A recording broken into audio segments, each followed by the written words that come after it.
Io dal 15 apro seguendo le norme vigenti, quindi distanziamento, mascherina, misurazione della temperatura. Non ho paura di multe, non ho paura di denunce. Alison Cavallin, che gestisce 2 bar, ha paura della pandemia ma anche di fallire per colpa del morbo. A Montebelluna ha preferito chiudere l'attività, ora le rimane questo locale a Castelfranco Veneto e la paura che possa subire la stessa sorte. Questo è il corrispettivo del 31/12, 3,30 €, 3 caffè.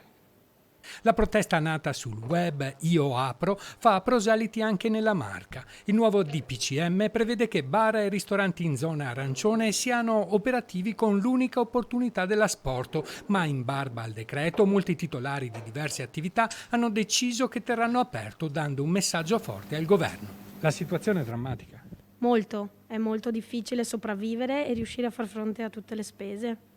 Per adesso quanto avete perso? 37.000 euro. L'anno scorso in questa attività sono arrivati dal governo 4.900 euro di ristoro, una somma che per la 25enne è a malapena sufficiente per pagare i debiti con la banca. È congelato solo il finanziamento, le mie spese vive come l'affitto, la luce, il gas, quelle ci sono comunque e in più devo viverci anche. Domani questo bar sarà aperto, lei condivide questa forma di protesta?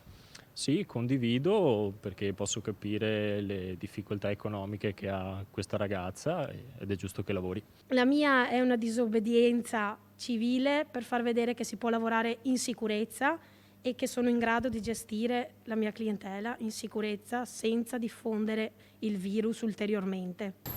Ciao, a domani! Ciao!